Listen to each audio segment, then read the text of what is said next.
Bamberg, 1573. The morning sun rose over the city square as a 19-year-old stepped into the light, sword in hand. Before him knelt a condemned thief, trembling, lips moving in silent prayer. The crowd held its breath. A single stroke, clean and final, and with it began one of the most extraordinary careers in Europe's history.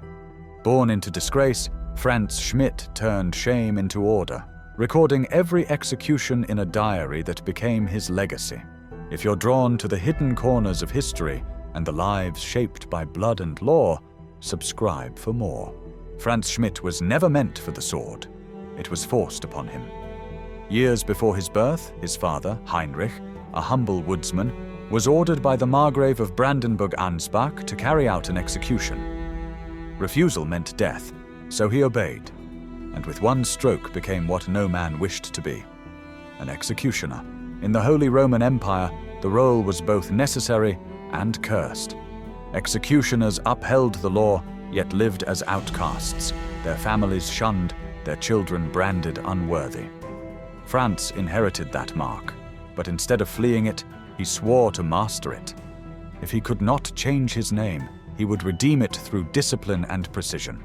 Frantz grew up in Hof, where his father trained him in the art of execution. There was no glory in it, only ritual and precision.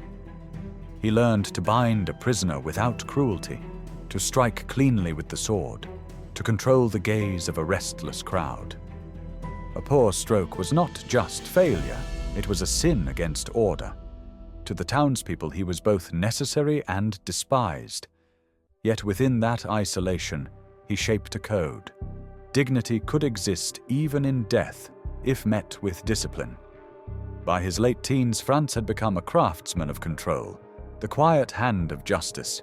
On May 1st, 1573, Frantz Schmidt stepped onto the scaffold in Bamberg's city square.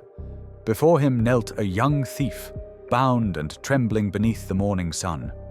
The air was heavy with silence, that strange hush before the blade falls. For the first time, the weight of the empire's law rested in his hands. His diary would later record the moment with chilling brevity.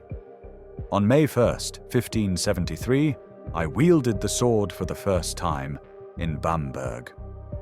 No emotion, no remorse, just fact.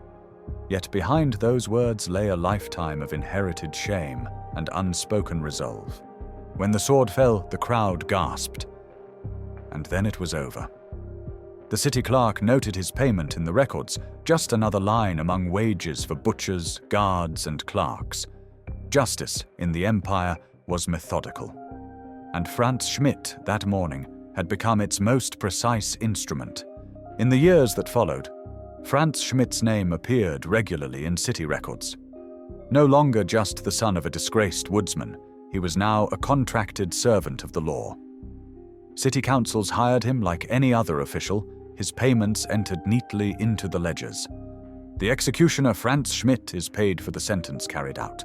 Public executions were both punishment and performance, the state's theater of order. Crowds gathered in marketplaces to watch justice made visible. At the center stood Schmidt, calm and precise.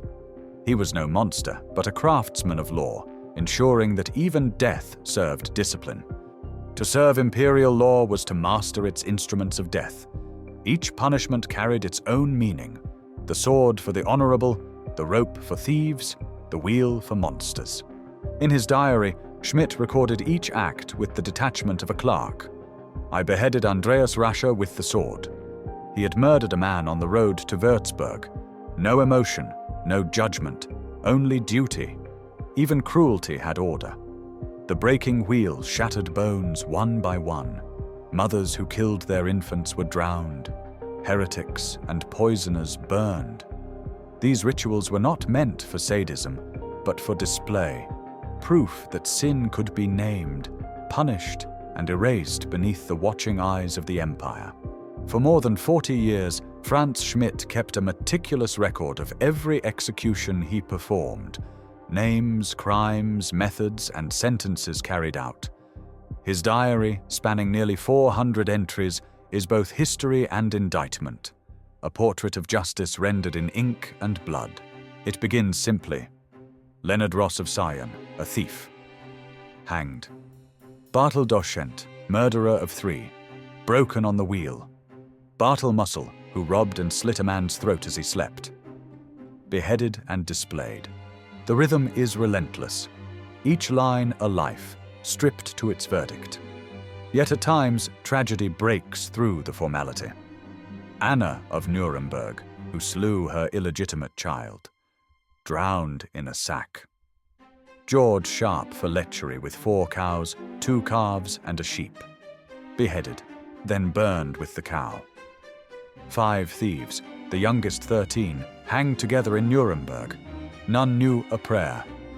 Elizabeth Auerhalten, who deceived people with treasure spells and devilish incantations, beheaded.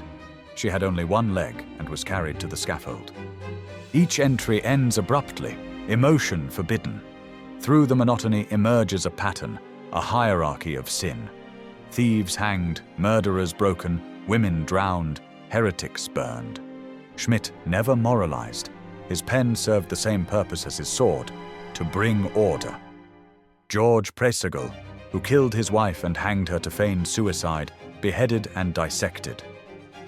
No judgment, no reflection, only closure. Yet the repetition feels like confession, each line a heartbeat in the machinery of justice. Schmidt wrote without hatred or pity.